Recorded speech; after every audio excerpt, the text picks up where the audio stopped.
जो पुरुष कहते हैं कि स्त्री का स्थान घर में और पुरुष का बाहर है, यानी जिन्हें अपने घर की महिलाएं बाहर काम करती हुई बिल्कुल अच्छी नहीं लगती, वो भी पुरुष जो है अक्सर बाहर जो सशक्त महिलाएं उनकी तारीफ करते हुए देखे जाते हैं। वो रिज़ल्ट दिखाते हैं कि हाई स्कूल में और 12th में जो है लड़कियों का प्रतिशत, सफल प्रतिशत ज़्यादा है। वो जब महिला खिलाड़ी कोई मेडल जीत के लाती है तो बड़े गर्व से कहते हैं कि हमारे देश की महिला खिलाड़ी ये मेडल लेके आई। अभिनय या कला के क्षेत्र हो या फिर गायकी हो, लता मंगेशकर का कौन दीवाना नहीं होगा, आशा भोसले हो या फिर आज की श्रेया घोषाल ही हो, लोग इनकी तारीफ खुले दिल से करते हैं। यानी कि स्त्री के सशक्त होने के विरोधी तो नहीं लगते हैं। तो ये इनका दोहरा चरित्र क्यों है? इनका दोहरा चरित्र ये है कि अपने घर की महिलाओं को बाहर जा कर के सशक्त होकर बचाते नहीं हैं।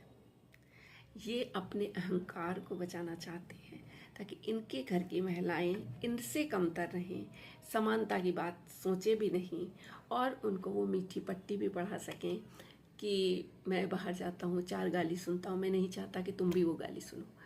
और खुद उस स्त्री को गाली देते रहते हैं, खुद अपने परिवार द्वारा उस स्त्री पे पड़ने वाली गालियों को नज़रअंदाज करते रहते हैं। क्यों? क्योंकि उनको लगता है कि ये तो अपने लोग हैं, सुना रहे हैं तो क्या हुआ, पराये सुनाते हैं तो ज़्यादा कष्ट होता है। लेकिन आप सोचिए कि अगर कोई भी चोट, आपको कोई बात बुरी क्यों लगती है, तो उसका सीधा साधा है कि जितना करीबी रिश्ता होगा बात उतनी ही बुरी लगेगी। बाहर आप जाएंगे, काम करेंगे, आपको पता है काम कर रहे हैं, आप पैसे के लिए आए हैं, पैसे के लिए आपने काम किया, कोई नौकरी करी, कोई अपनी स्किल से आपने धन अर्जन किया, उसके बावजूद आपको कुछ बात सुनने मिली तो आपको फ़र्क नहीं पड़ेगा, क्योंकि आपका उनसे कोई लगाव वाला रिश्ता नहीं है। जिनसे लगाव होता है उनकी बात ज़्यादा चुभती है। वो हमारी उन बिंदुओं को जानते हैं, जो हमारी उन असुरक्षाओं को जानते हैं, हमारी उन दर्द तकलीफ़ को जानते हैं जो कि हमको, जिनसे हमें भय लगता है, जिनका सामना करने से भय लगता है। तो वो उन चुभने वाली बातों को आसानी से ऐसी बातें कह सकते हैं जो हमें चुभ जाए। रही बात कि स्त्रियां भी लड़ाई में कुछ ना पलट के कहती, लेकिन पलट के कहने के बाद भी उनकी घरों में स्थिति वो नहीं है सम्मानजनक जो कि पुरुषों की है। इसका कारण ये है क्योंकि उनका जो जीवन है वो एक आश्रित का जीवन है।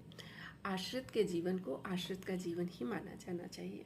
उसको ये नहीं कहना चाहिए कि जो है वो कमाते हैं, क्योंकि ऐसे बराबर के नियम शादी में अभी तक आए नहीं हैं और उसी के लिए प्रयास हो रहा है कि ज़्यादा से ज़्यादा शादी में ये बराबर के नियम आए, तब एक अच्छा रिश्ता